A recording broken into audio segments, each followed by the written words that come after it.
Yo, back today with a new-ish release at time of recording. We have a new Jinhao 9013 from the Dadao range. You may be familiar with other such things as the 9019 and the 9016, and I will come to that in a little bit, but let's take a look at that. This, rather, first of all. So, we've got a nice little yellow, I don't know what my voice is doing. Got a nice yellow, a little bit sparkly, transparent resin, plastic pen, see-through, translucent, sorry,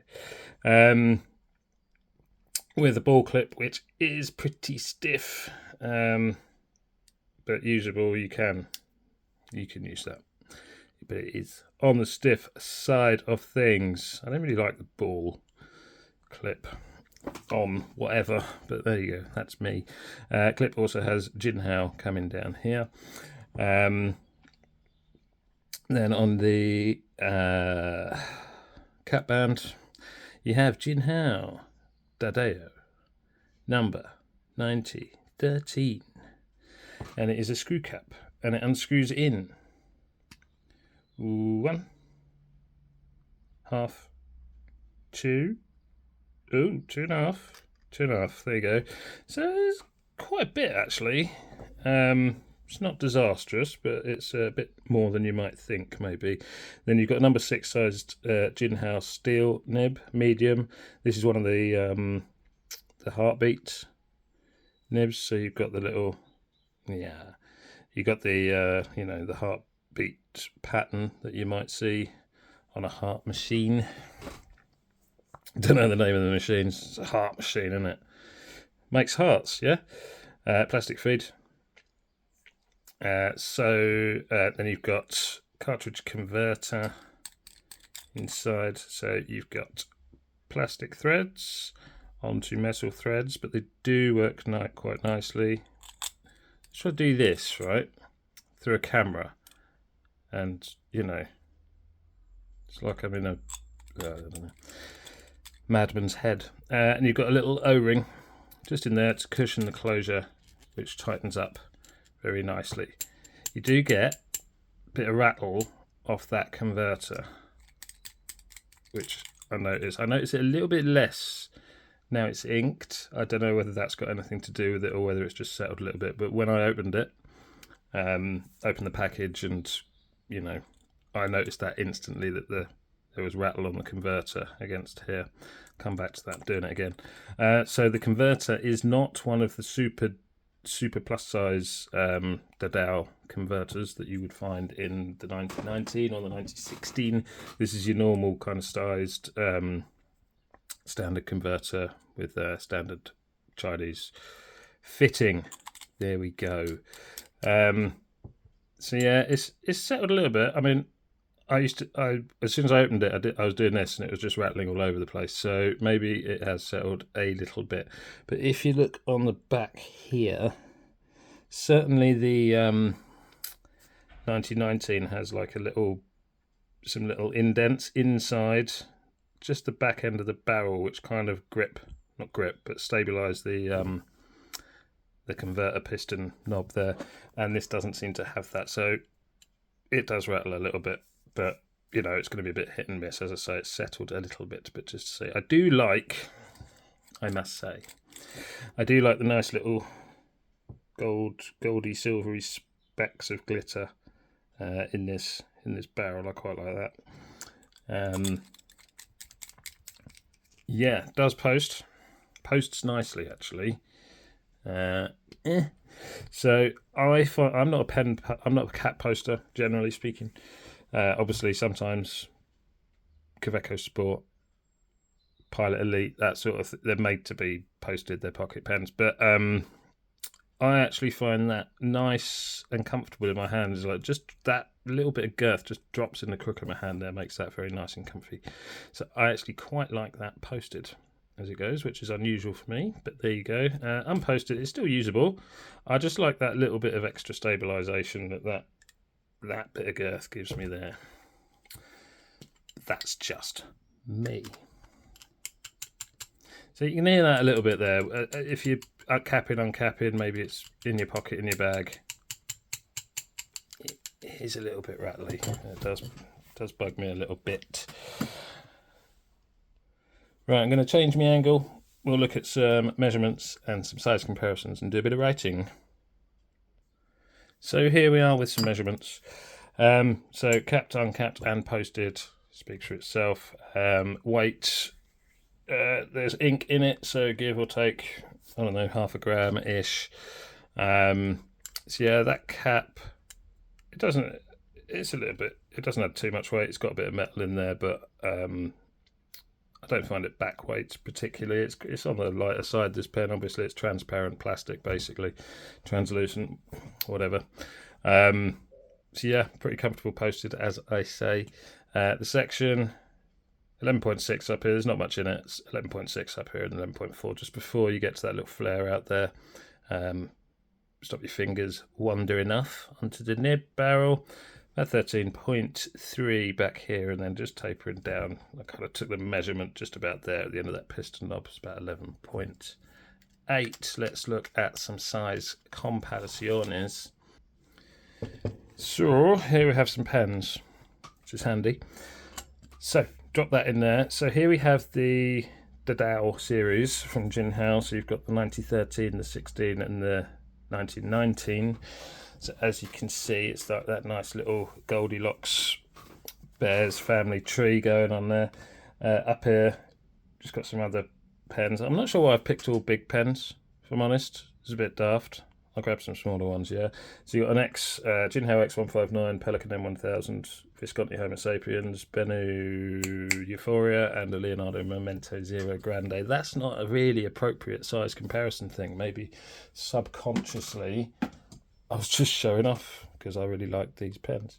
Right, we'll tell you what, let's bring in, really organise this, Sailor 1911 large, which is not the biggest pen in the world, but still kind of smaller than that. What else we got knocking around? Hold tight. Truth be told, I've not got a lot of small pens knocking around too close to me. There's a TWSBI Diamond 580 ALR, and yeah, well, that's it really.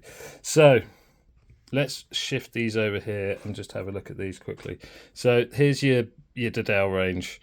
Obviously, basically going up in length and girth, but pretty much the same dimensions, just a different scale. And this is number 6 nib, number 6 nib, number 8 nib. Let's have a little focus in on that. So if we were going to take a little look at them, you've got the 1913, you've got the 1916. I will try and line up the bottom as best I can, and then you've got the big boy, the big Dadao, the big Dadao, the 1919. So if I'm going to need another holder, and I tell you what, where's Bill? Make yourself useful, mate. Here we go. So if we do those uncapped, I will try and line the bottoms up best I can. So there's not too much difference in those two actually when they're uncapped. If you try my best to line that up there. So even that actually, I mean obviously there's a bit of a jump from there to there, but they move up quite steadily. Uncapped, posted, you're going to be looking at probably different stories. So obviously that's a whopper. It's not a whopper. So it's a bacon double cheese XL maybe, and there's a cheeseburger, right? So don't usually do this. This is why it's a bit daft and rubbish. So there's your uncapped. Sorry, your posted kind of comparison. I know it's not the most scientific in the world. Shall I put them that way around? Perhaps. There you go. So that's where you're looking at for your sizes. I mean, if you want a rough comparison with well-known stuff, I mean, you've got the 1919, and then you've got a Jinhao X159, which is a Mont Blanc 149 size. So you could say it's that ish length, but a bit chunkier. Incidentally, I put a Hongdian nib on this one, if you're wondering. Not available in the shops. Well, the nib is on a different pen, but you know. So yeah, roughly the same in length, but girthier. And then you're kind of looking at that's a 1.146-ish length. Maybe a little bit, I don't have one, so maybe a little bit girthier or not. But they're all the same design. You've got the same section design, that kind of little, just tapered in ever so slightly, then that little flare up. Obviously, bigger number 8 nib on the 1919. Is that a suitable little tangent there for size comparison of those? Oh, I was going to mention something else, wasn't I? Hang on. So I don't have a translucent 1916, but I remembered I do have a translucent 1919 because I like these chunky bastards. Sorry, I was going to swear then. I like these chunky monkeys. Yeah, right. So obviously this is the bigger converter, like your supersized, double-sized, whatever converter. But if you see on the barrel there, in the inside, you've got those notches, which when you screw in, kind of hold the end of that piston knob and stop rattling. So you can, but even there's a lot more in there, do you know what I mean? Because it hasn't got something either side keeping that. Just thought I'd mention that. Right, writing, good. Okay, let's do that. So, bit of writing, bit of zoom, bit of focus, bit of writing. So we have a hard start. Yeah. So Jinhao,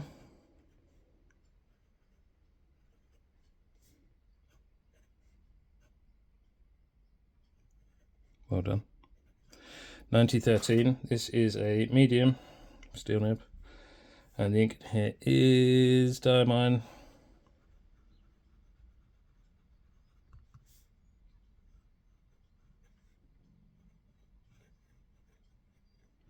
Majestic blue.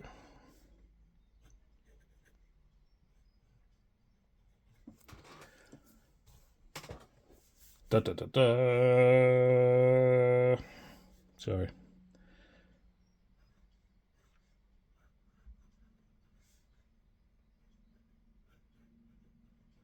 So it is nice and smooth.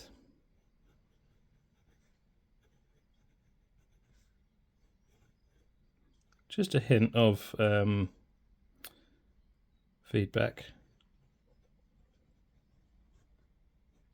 Pleasantly, you just feel it on the paper, so it's not like gliding a knife over butter, as it were, but it's very smooth, just with a hint of pleasant feedback. But as you can see, if you pause for a second or two, you do tend to get a bit of a hard start.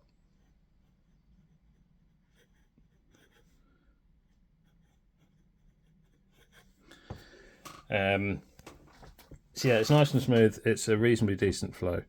Tiny bit of feedback, but I mean, look, with Jinhao number 6 nibs, they're pretty good. They're pretty consistent these days, but you are going to get the odd hit and miss, the odd bit of, I'm sure you could tune it a little bit if you know vaguely what you're doing, but let's do it quicker.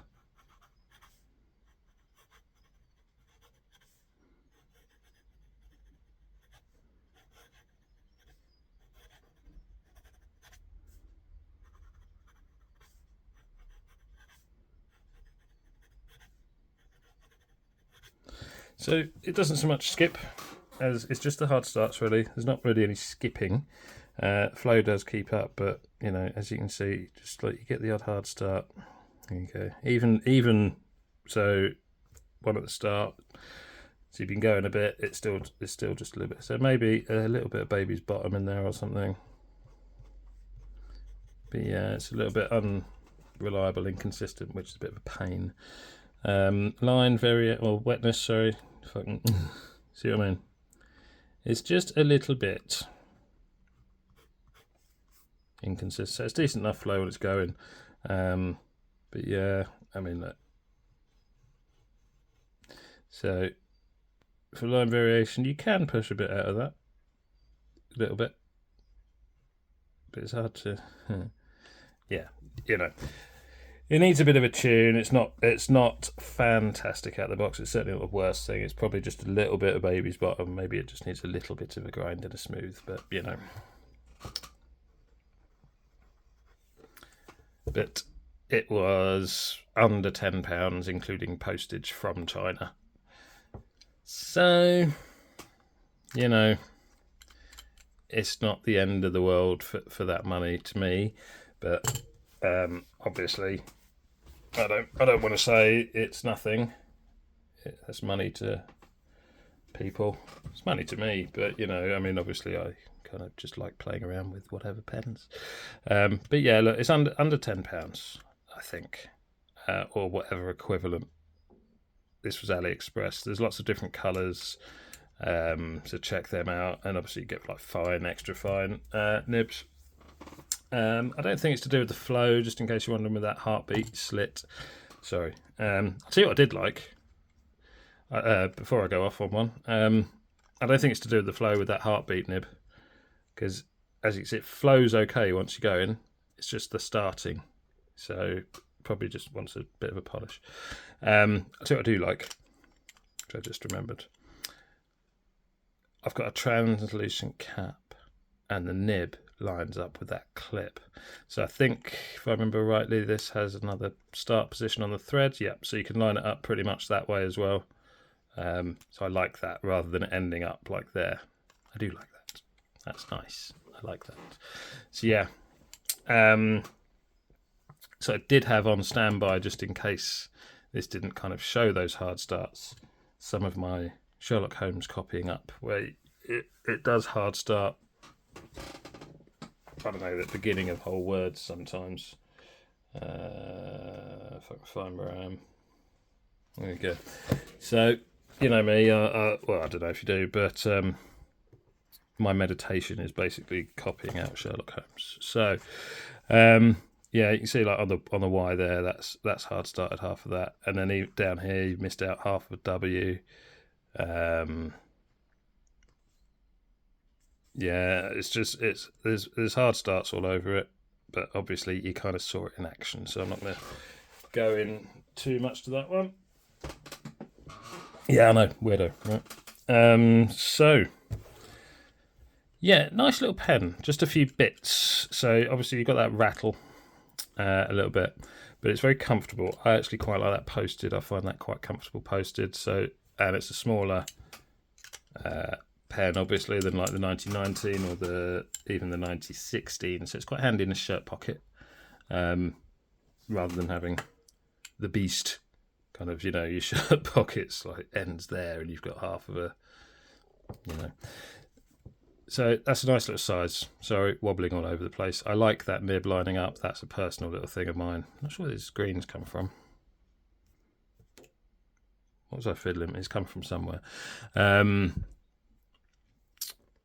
Yeah, so you've got your normal size converter, presumably because they couldn't fit the oversized one into this body or collar somehow. But otherwise, it's just pretty much the smaller version of the other two, except for that stabilizing notches inside the converter. But it's a nice little pen if you get a good nib on it, or if you know how to tune your nibs a little bit. Look, Jinhao number 6 nibs, they're pretty decent, they're pretty consistent, but you will get the odd hit and miss. You're talking under a tenner here, so 10 British pounds or international equivalent currency value. But yeah, it's a nice little pen, and you know, you've got a nice speckly finish, different finishes. Kind of, I could see them doing a lot of different things with this. Kind of like the Jinhao 82. Is it the 82? The one that's like a Pro Gear Slim, where you got all sorts of sparkly, spankly finishes and stuff like that. Probably not to that extent, but you get a few different ones on there. Right, that's me for my rambling. I hope you enjoyed today. I hope you're good. I hope you stay good, and I'll see you next time. Take it easy. Bye.